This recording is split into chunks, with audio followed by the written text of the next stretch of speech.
গলায় তাবিজ ফরাইয়া আমাদের দেশের উপদেষ্টা মন্ত্রী প্রধানমন্ত্রীকে বসাইলে কিছুটা হইলেও সঠিকভাবে দেশ চালাইতে পারবে। আজকে সমাবেশ কেন? নির্বাচনের দাবিতে না, নির্বাচন যে তারিখে দিচ্ছে এটা ঠিক আছে। আমরা তার আগেও নির্বাচন চাইছিলাম, ডিসেম্বর হইলেও আমরা ঠিক করতাম, কিন্তু আমরা তো নির্বাচন চাই। কি বলেন? এদেশের মানুষ 54 বছরে কোনো নির্বাচনে দেখে নাই। এবার মানুষ আশা করে এবার একটি সুষ্ঠু নির্বাচন হবে। আমরা ইলেকশন চাই, সিলেকশন চাই না। এই নির্বাচন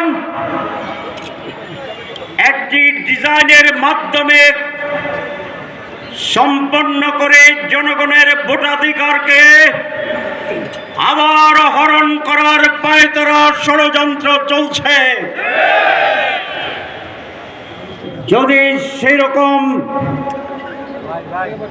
তৈরি করা নির্বাচন হয়, বিদেশের ডিজাইনে নির্বাচন হয়, তাহলে বাংলার মানুষ জীবন এবং রক্ত দিয়ে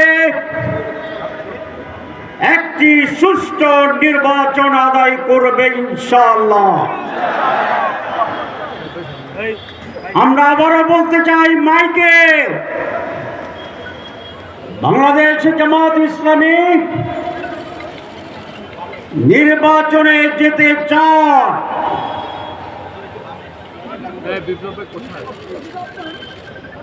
কিন্তু তার আগে সুষ্ঠু নির্বাচন হওয়ার বিষয়গুলো জনসমক্ষে উদ্ভাসিত হতে হবে, পরিষ্কার হতে হবে, আনন্দমুখর পরিবেশ তৈরি করতে হবে।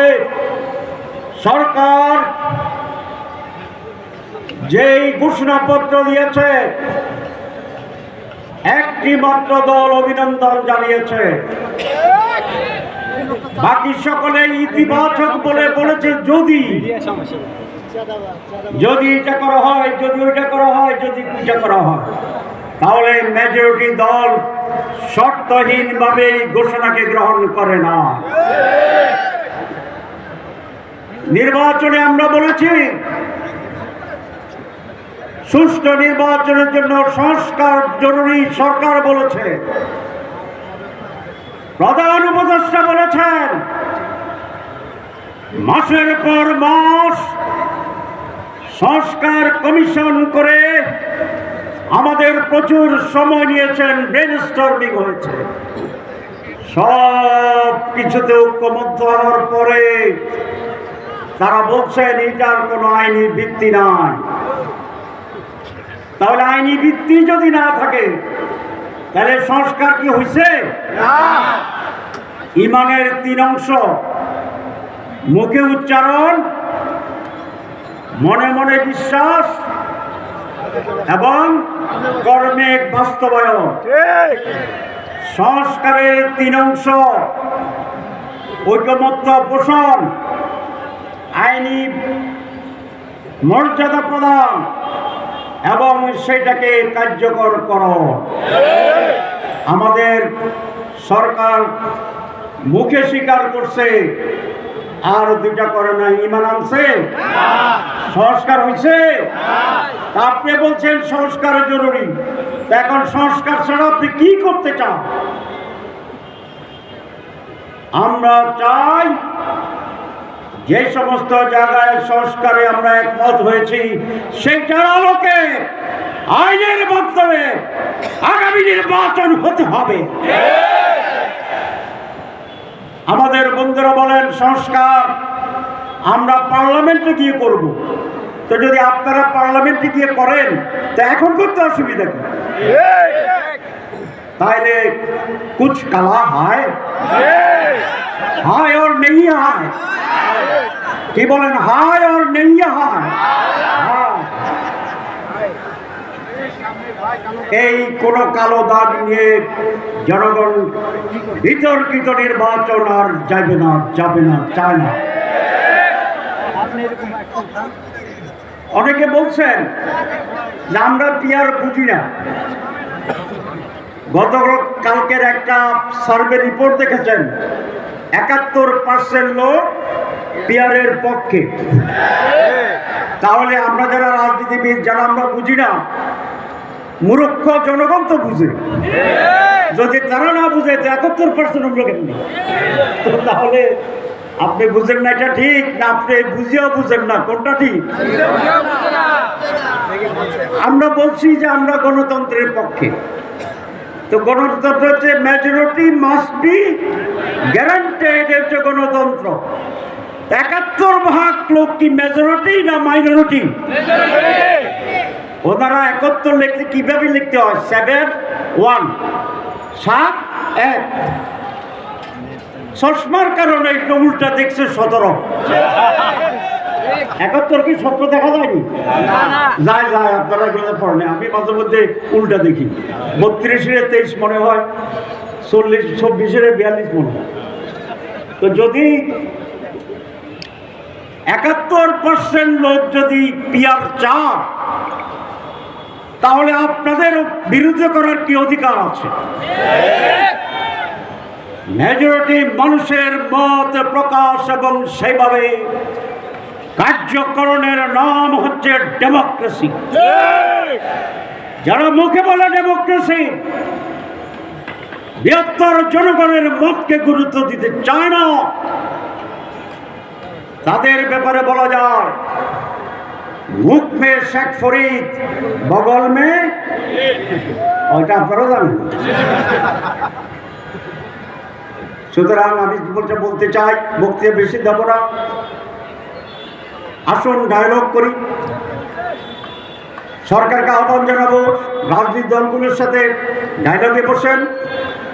রাজনৈতিক দলগুলোর কাছে আবেদন জানাবো, আসেন আমরা ইন্টার পার্টি ডায়লগ করি, আমরা ইন্টার পার্টি রাউন্ড টেবল করি। দেশকে অনিশ্চয়তার দিকে নিয়ে যাবেন না, জনগণের বিপরীতে দাঁড়াবেন না, আর একটি 111 ক্ষেত্র তৈরি করবেন না। আমরা রাজনৈতিক দল এবং রাজনীতিবিদরা দায়িত্বশীলতার পরিচয় দিয়ে সকলে মিলে একটি অবাধ ও সুষ্ঠু পার্টিসিপেটরি অংশগ্রহণমূলক, অনেকে বলে আপনি অংশগ্রহণমূলক বলেন, এটাকে আওয়ামী লীগকে বুঝান? নো, জনগণের অংশগ্রহণমূলক। আগে কি বলছে, তো জনগণ আসতো ভূতেরা আসতো, ফেক নিয়ে আসতো, শয়তান আসতো, ব্যালট বাক্স মানুষ সারা ভর্তি হয়ে যেত। এবার সেই পরিস্থিতি হলে বাংলাদেশ টিকবে না, স্বাধীনতা টিকবে না। সুতরাং রাজনীতিবিদদের প্রজ্ঞার পরিচয় দিতে হবে। দেশের জন্য যেটা করলাম সেই ব্যাপারে আসুন আলাপ আলোচনার মাধ্যমে আমরা একটি নির্বাচনের সুষ্ঠু পরিবেশ তৈরি করার জন্য উদ্যোগ গ্রহণ করি। আমি সরকারের প্রধানকে বলবো, এটি আপনার মৌলিক দায়িত্ব। আপনি মালয়েশিয়ায় বলেছেন সুষ্ঠু ঐতিহাসিক নির্বাচন করবেন, এটা মুখের কথা, তাহলে আপনি সেই ব্যবস্থা গ্রহণ করুন। লেভেল প্লেইং ফিল্ড তৈরি করুন। সংস্কারকে আইনিক বুঝতে দেন। অনেকে অপপ্রচার করে যেটা অনেক সময় লাগবে, কিচ্ছু লাগবে না, 1 সপ্তাহ লাগবে। তাহলে আমার উপর দায়িত্ব দেন। আপনি যেরকম আলী রিয়াজ সাহেবকে দায়িত্ব দিচ্ছেন, আপনি আব্দুল্লাহ মোহাম্মদ তাহেরকে দায়িত্ব দেন। আমরা আপনাকে আইনের রাস্তা দেখা দেব, সংবিধানের কি উপায় আছে সেটা দেখাই দেব। যদি আমরা দেখাইতে পারি, প্রমাণ করতে পারি, রাস্তা তৈরি করতে পারি, তাহলে তো আপনার আর কোনো সমস্যা থাকার কথা না। কিন্তু মানুষকে আর বোকা বানানোর সুযোগ হবে না। মানুষ ঐক্যবদ্ধ। কেউ কেউ বলে যে আমরা ক্ষমতায় গেলে করব, তাহলে ওনারা যে ক্ষমতায় যাবেন এটা প্রায় নিশ্চয়তা পাচ্ছেন, ঠিক আছে না? তাহলে ভোটের আগে যদি একটা দল ক্ষমতায় যাওয়ার নিশ্চয়তা পায়, তাহলে ইলেকশনটা কেমন হবে এটা কি বোঝা যায় না যায় না? আপনাদের কথার ভিতরে তো ফাঁক।